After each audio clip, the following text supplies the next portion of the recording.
আসসালামু আলাইকুম। আজকে আমরা পরমাণু ও নিউক্লিয়ার মডেল থেকে 2024 সালে কুমিল্লা বোর্ডে আসা একটি প্রশ্ন সলভ করব। তো আমরা আগের প্রশ্নটা একটু পড়ে নিই। আমাদের প্রশ্নের উদ্দীপকে প্রথমে দেওয়া আছে সামিয়া ও স্নেহা প্রত্যেকে আলাদাভাবে যথাক্রমে এত ও এত মেগা ইলেকট্রন ভোল্ট শক্তি প্রয়োগ করে হিলিয়ামের নিউক্লিয়াস ভেঙে প্রোটন ও নিউট্রনে পরিণত করার চেষ্টা করলো। প্রোটনের ভর এত, নিউট্রনের ভর এত এবং হিলিয়াম নিউক্লিয়াসের ভর এত। তো আমাদের গ নাম্বারে প্রথমে চেয়েছে হিলিয়ামের ভর ত্রুটি। দেখো আমরা হিলিয়ামের ভর ত্রুটির একটা সূত্র জানি, সেটা হচ্ছে del M equals Z MP plus Z M N minus M nucleus. তো আমাদের এখানে জেড কি, আমাদের জেড হচ্ছে এখানে প্রোটনের সংখ্যা, এমপি হচ্ছে প্রোটনের ভর এবং এম এন হচ্ছে নিউট্রনের ভর, আর এখানে আমাদের নিউক্লিয়াসের ভরও আমাদের এখানে দেওয়া আছে। তো আমরা যদি এইগুলোকে ঠিকঠাকভাবে বসাই, সূত্র অনুসারে বসাই, তাহলে আমরা পাবো এইরকম। আর এই মানগুলো হচ্ছে আমাদের এখানে দেওয়া আছে, যে এমপি ইকুয়ালস এত, এম এন ইকুয়ালস এত। আর আমরা যদি এটাকে ক্যালকুলেশন করি, আমাদের এখানে উত্তর আসবে হচ্ছে 0.2915 অ্যাটমিক ম্যাস ইউনিট। তো আমাদের গ নাম্বার হচ্ছে এতটুকুতেই শেষ, সেজন্য আর কিছু বললাম না। তারপর আমরা হচ্ছে গহতে যাই। এখন দেখো গহ নাম্বারের প্রশ্ন আছে, তারা দুজন মিলে হিলিয়াম নিউক্লিয়াসটি ভাঙতে পারবে কিনা। এই টাইপের প্রশ্নটা কিন্তু অনেক একটা ইম্পর্টেন্ট প্রশ্ন। এই প্রশ্নটার টাইপটা একটু ঘুরিয়ে ফিরে সব বোর্ডেই দেয়, তো এইটাকে একটু ভালো করে মনোযোগ দিয়ে শিখে রাখো।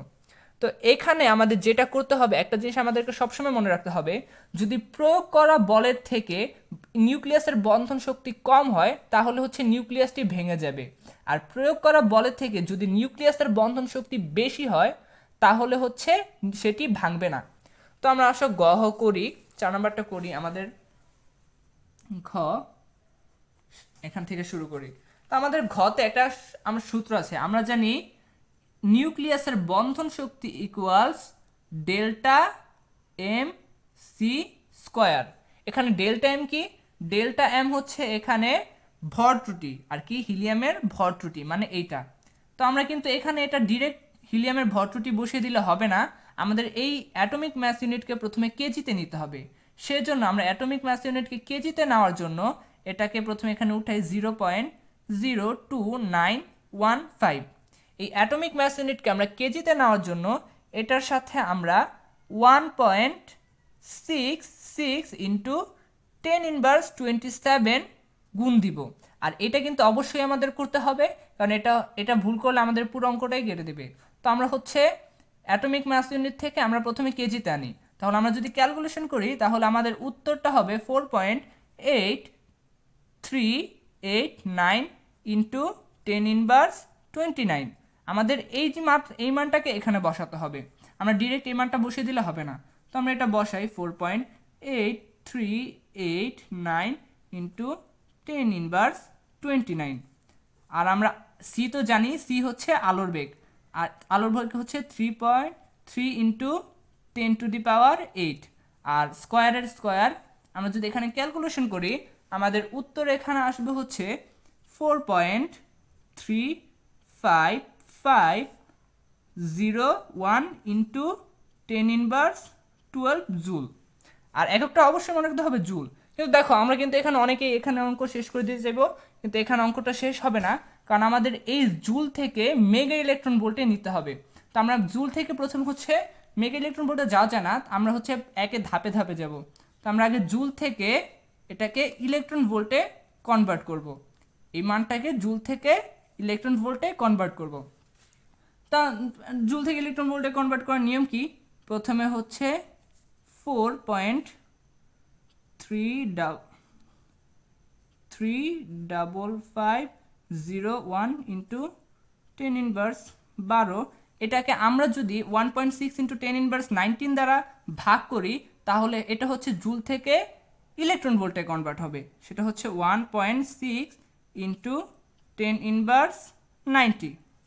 আমাদের এটা এই মানটা কিন্তু অবশ্যই মনে রাখতে হবে, এটা কিন্তু অনেক ইম্পর্ট্যান্ট একটা মান।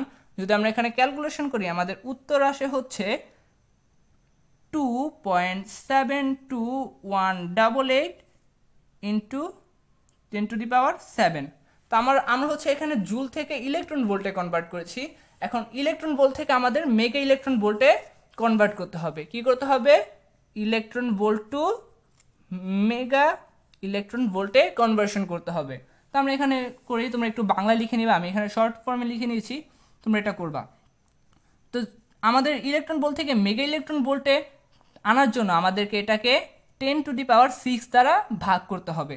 তো আমরা এই মানটা এখানে বসাই, 2.72188 ইন্টু 10⁻7।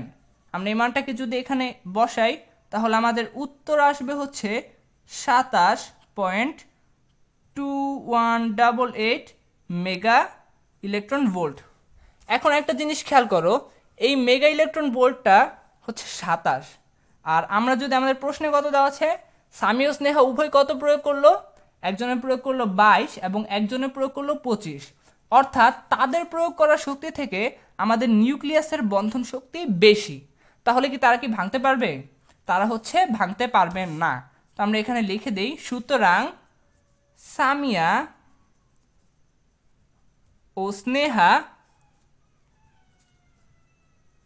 ও স্নেহা নিউক্লিয়াসটি ভাঙতে পারবে না, কারণ তাদের প্রয়োগ করা শক্তি আমাদের নিউক্লিয়াসের বন্ধন শক্তির থেকে কম।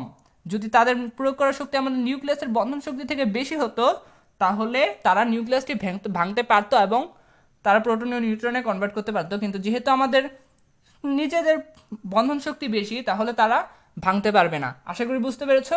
আর যদি বুঝতে না পারো কমেন্ট করো, আমি হচ্ছে আবার এটাকে বুঝিয়ে দিব। আর তোমরা হচ্ছে চাইলে কিন্তু আমাদের ফেসবুক গ্রুপে যুক্ত হতে পারো, আমাদের ফেসবুক গ্রুপের লিঙ্ক ডেসক্রিপশন বক্সে দেওয়া আছে, সো তোমরা সেখান থেকে জয়েন হয়ে নাও। আর আজকের জন্য এতটুকুই, গুড বাই।